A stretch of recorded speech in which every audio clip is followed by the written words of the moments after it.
Licenciados, muy buenas tardes. Como siempre, es un gusto poder saludarlos en esta su casa de estudios, la Universidad José Vasconcelos.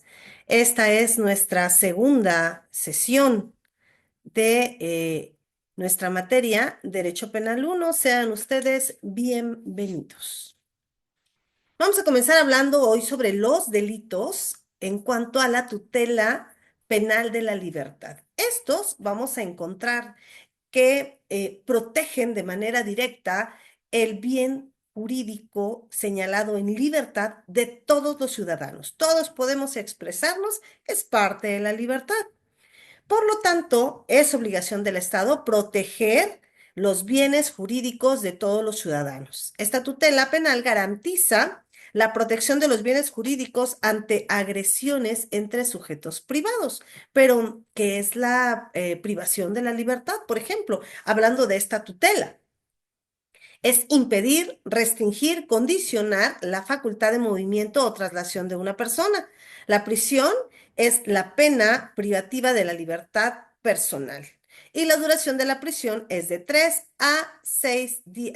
días a 60 años. Esto en cuanto al tema de la prisión y en cuanto al tema del delito de la libertad. El tema de la libertad podemos manejarlas en diversas aristas, no nada más la libertad de expresión, sino la libertad también de poder estar conminado o confinado a una a un lugar, ¿no? A un CERS, por ejemplo. ¿Cuáles son los delitos que atentan contra la libertad física? Estos vamos a conceptualizarlos como aquellos que violan el derecho a la libertad personal, siendo la libertad un derecho fundamental. ¿Cuáles son los delitos que se llegan a cometer y violentan de manera directa y flagrante nuestra libertad? El secuestro, el rapto, el tráfico de menores y, obviamente, la privación ilegal de la libertad. La libertad personal se debe proteger contra detenciones, condenas o internamientos arbitrarios. ¿Dónde vamos a encontrar señalado este derecho humano? En el artículo primero, 14, 16, 17, 18 y 20 de nuestra Constitución. Existe otro tipo de tipo penal que es castigable, que es, por ejemplo, el derecho de autor. Una persona que se encarga de realizar una obra literaria, música, una pintura, una marca, etcétera, tiene como tal una autoría y hay que reconocérsela. Entonces, el derecho de autor es este conjunto de normas que van a buscar proteger la propiedad intelectual fruto de un proceso racional. Como les decía, obras, escritos o creaciones. Las normas nos van a prevenir para la violación de estos derechos, como por ejemplo el uso indebido o reproducción, el plagio académico, toda esta cuestión que va a llegar a amenazar de manera directa a las obras que realiza un profesionista o profesional en la materia. Vamos a enfocarnos ahora en el tema del delito de secuestro. Este consiste en privar de la vida a una persona, obviamente de una forma ilegal. Lo vamos a encontrar en el Código Penal Federal. Como ya decía, el privar de la vida a una persona puede también en su momento darse en la modalidad de realizarlo con el fin de exigirle algo a cambio de su libertad, amenazar a los familiares de la víctima con privarla de la vida o causarle algún daño, obviamente daños irreparables, causar daño o perjuicio a la persona privada de la libertad o a tercera persona. ¿Qué penas se imponen a este delito? La pena por privar a alguien de su libertad es de 6 meses a 3 años de prisión y de 25 a 100 días de multa.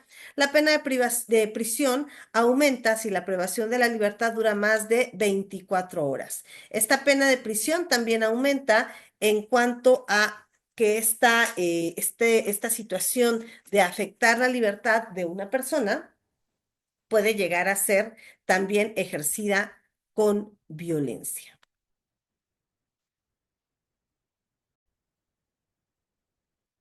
En cuanto al tema de la penalidad, en cuanto al tema de penalidad, hablemos ahora de este atentado de la libertad en la modalidad de secuestro.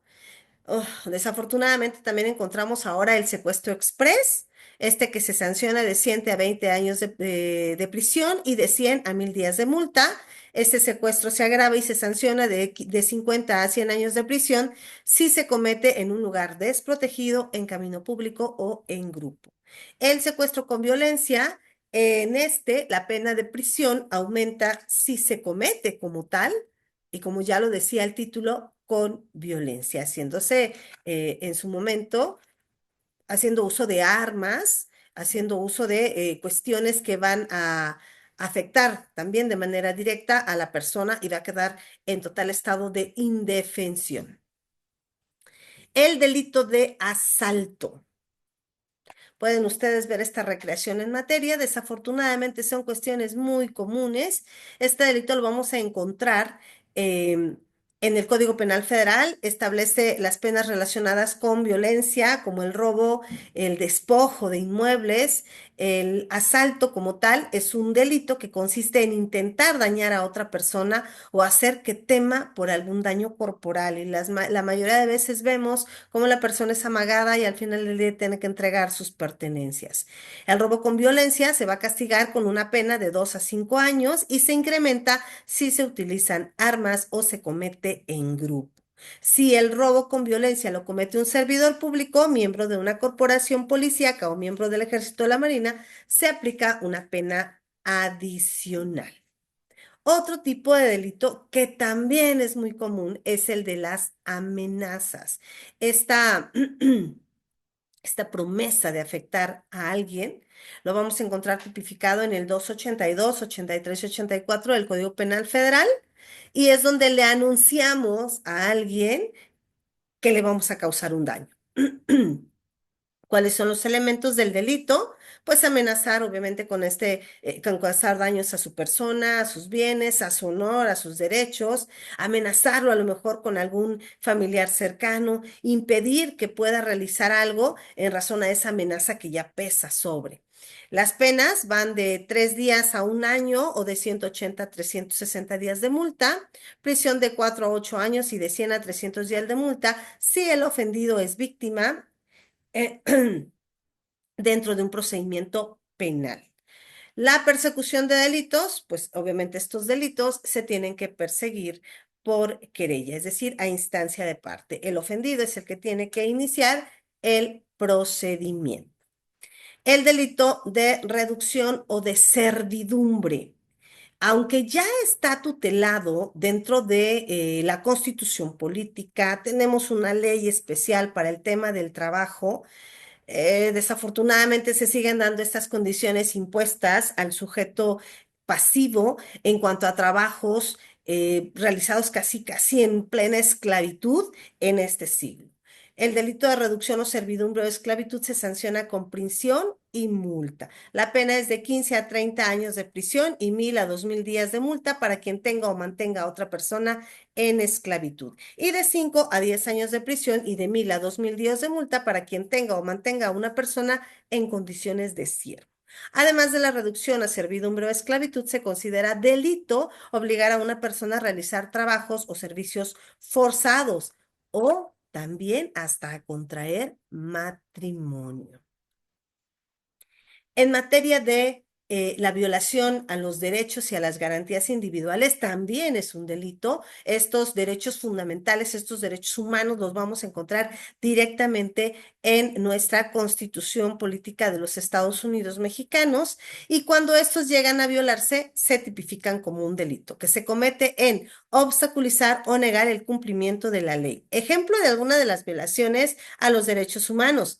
Aplicar la ley de manera retroactiva en perjuicio de una persona, cuando sabemos que únicamente puede invocarse en beneficio la retroactividad. Negar o restringir el beneficio de la norma más protectora. Maltratar a una persona al detenerla o en prisión cuando es excesivo el uso de la fuerza, molestar a alguien sin motivo legal, impedir que una persona privada de su libertad se comunique con alguien.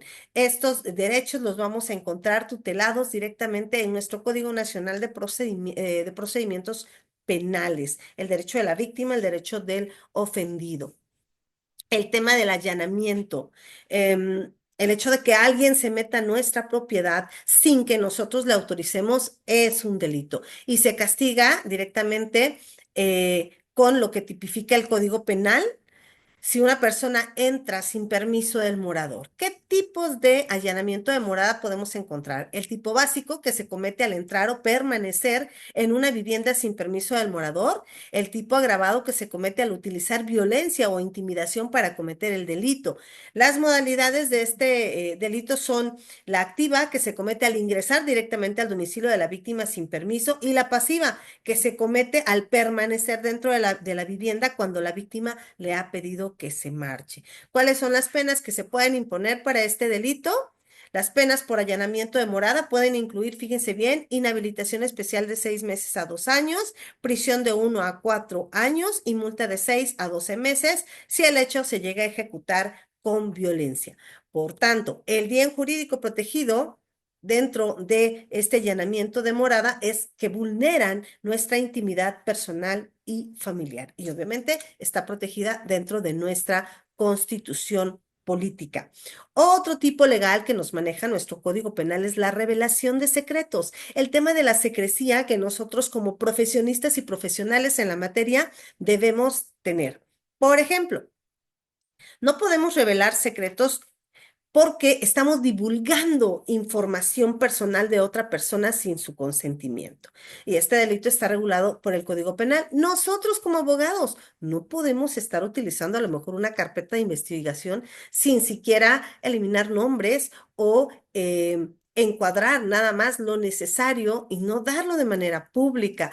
Cuando ponemos algún ejemplo sobre algún asunto que está en litigio, tampoco podemos decir, ah, es que fulanito. No, no podemos señalar eso porque entonces estamos cometiendo el delito de revelación de secretos. ¿Cuáles son los elementos de este delito? Pues obviamente es el descubrimiento, el divulgar, el dar información íntima de otra persona. Y no es necesario que la revelación cause un perjuicio con el simple hecho de hacer público, ¿no? Lo que tú confiaste. Se puede cometer al acceder no autorizado a sistemas de información, se puede cometer al divulgar secretos profesionales. En cuanto a las sanciones, pueden incluir prisión y multa y la pena puede aumentar si el delito es cometido por personas con un puesto privilegiado. En el caso de profesionales, la pena puede incluir inhabilitación especial para la profesión.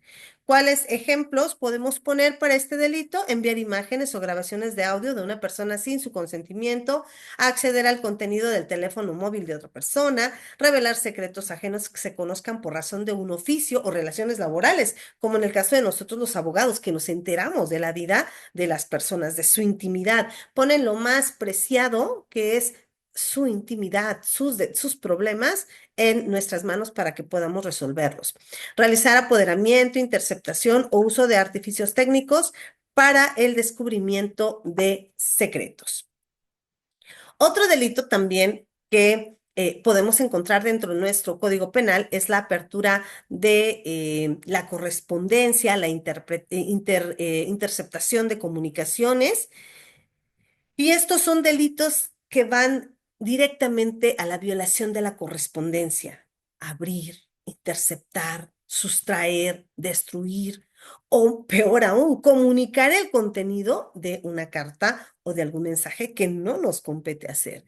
El artículo 169 del Código Penal establece que este delito se castiga con prisión de 3 meses a 1 año y multa de 5 a 50 pesos.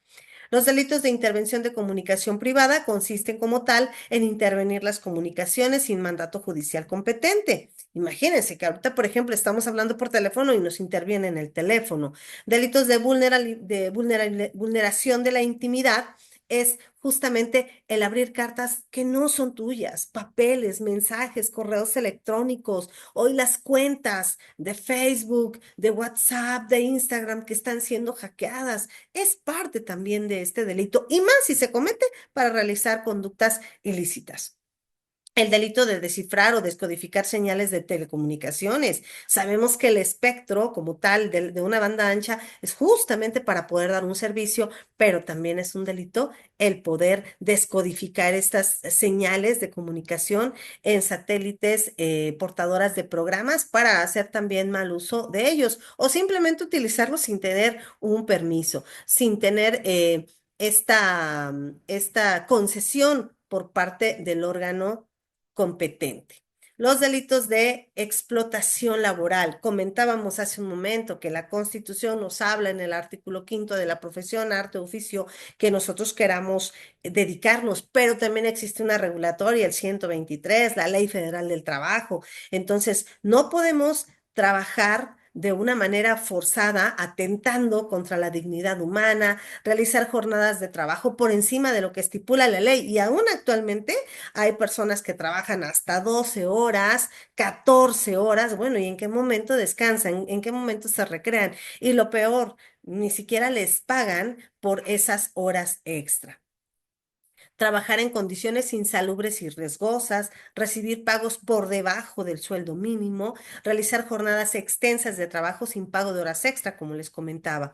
Las sanciones de 3 a 10 años de prisión y de 5,000 a 50,000 días de multa, la pena de 4 a 12 años de prisión y de 7,000 a 70 días de multa para personas pertenecientes a pueblos, comunidades indígenas y afroamericanas. Cabe recalcar que estos grupos están dentro del rubro de grupos vulnerables. Las denuncias directamente en la Secretaría del Trabajo y Previsión Social, se puede denunciar también ante el Consejo Ciudadano y pues obviamente también ante la Fiscalía, porque si llegamos a tener un trato inhumano, un trato discriminatorio, entonces ahí se conjugan más acciones. Los delitos que van contra este derecho de amar, estos delitos sexuales o delitos contra la libertad sexual, que son aquellos que van a proteger como tal esta libertad, esta autonomía dentro del ámbito sexual. Estos factores que van a ir muy de la mano con la intimidad y el libre y sano desarrollo de la personalidad. Estos los vamos a encontrar regulados en el artículo octavo del libro segundo del Código Penal y que está formado por los artículos que ustedes ven en pantalla, 178 a 195 bis. Se denominaban delitos sexuales, delitos contra la libertad e intimidad sexual. ¿Cuál es el bien jurídico protegido en estos delitos? La autodeterminación sexual. ¿A quién decides amar? En otras palabras, los delitos contra la libertad sexual nos van a proteger y van a proteger la capacidad de las personas mayores de edad en plenitud de sus facultades físicas y psíquicas de decidir realizar o no ciertas conductas de índole sexual, así como mantener o negarse a mantener relaciones sexuales con otros. El derecho de toda persona a no sufrir un daño físico o moral como consecuencia del desarrollo de estas acciones. Y en el caso de los menores de edad y personas con discapacidad necesitadas de especial protección, se protege su derecho a no sufrir interferencias en la formación de su propia personalidad. Además, pues hablamos también de que estos bienes jurídicos van a atentar este bienestar psíquico del menor, su integración social, su sano desarrollo y esta protección que se le debe dar a los incapaces por agresión sexual. Nuestro Código Penal recoge también este fundamento legal del 178 al 198 y nos habla que podemos diferenciar entre los tipos de delitos sexuales, agresiones sexuales, incluyendo la violación, agresiones sexuales a menores de 16 años, el acoso sexual, el grooming o ciberacoso sexual de menores, el exhibicionismo y provocación sexual, la prostitución, la explotación sexual y la corrupción de menores. Veamos cómo todo este enfoque se da en esta libertad sexual, esta libertad de poder amar. Otro delito que va muy de la mano con las cuestiones sexuales es el delito de estupro. Este es el que comete, esta acción la comete un adulto y tiene que pueda tener relaciones con un menor de edad sin su consentimiento. ¿Cuáles son las características? Se comete mediante el engaño, chantaje o abuso de superioridad. La edad mínima y la máxima para considerar estupro varía dependiendo de la legislación y es un delito que se considera abuso sexual infantil, más no pedofilia.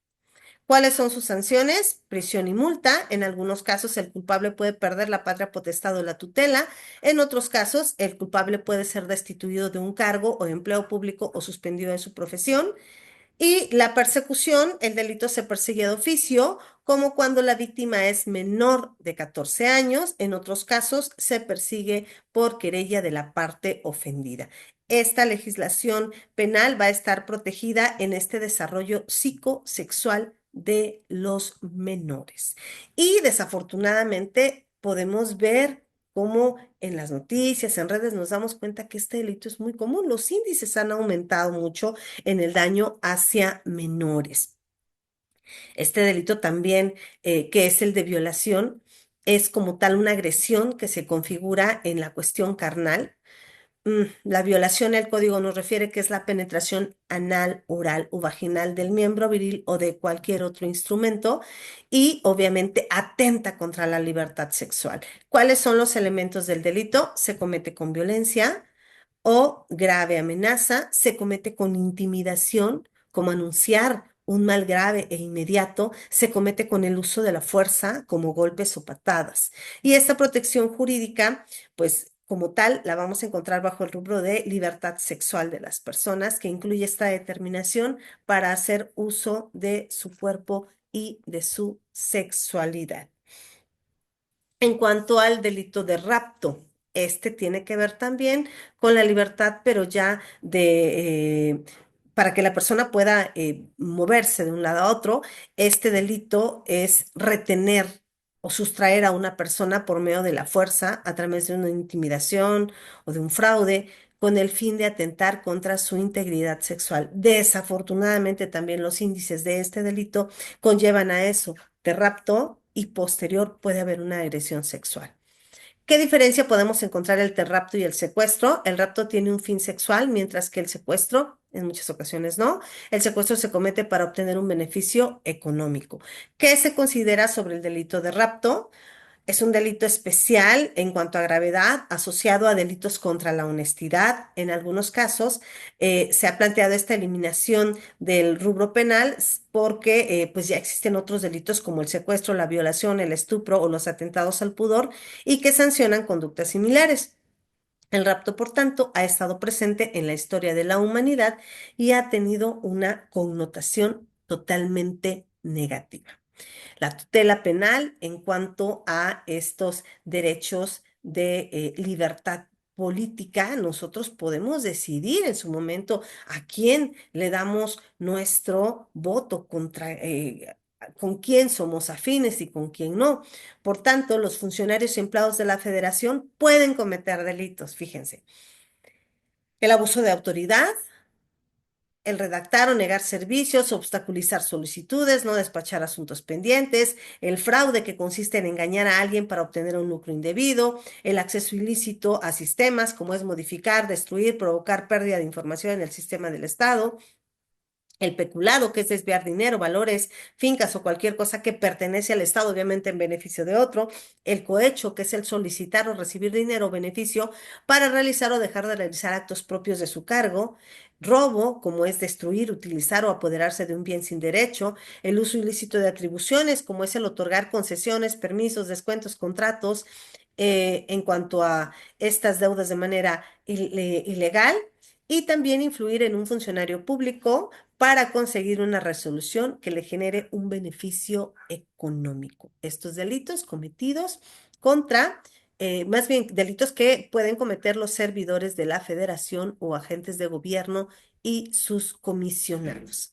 En cuanto al tema de la libertad física, pues ya habíamos hablado de estos delitos que se están generando de una manera bastante insidiosa en los últimos tiempos. El delito de aprehensión ilegal de la libertad es este que, pues como pueden ustedes verificar aquí en pantalla, está regulado directamente por el Código Penal. Los elementos de la privación pueden ser en su momento temporal, arbitraria e injustificada.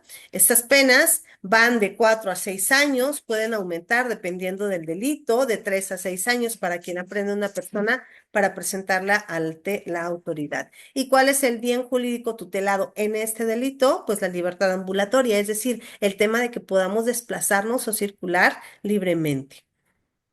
En cuanto a los delitos de omitir, por ejemplo, el poner al inculpado a disposición del juez, bueno, podemos en su momento hasta señalar un abuso de autoridad, a lo mejor un cohecho, a lo mejor también el tema del uso excesivo de la fuerza, vamos a referir que es un derecho humano del imputado el hecho de que lo pongan de inmediato sin dilación, sin tardanza, y en muchas ocasiones también los servidores públicos pueden llegar a cometer estos delitos.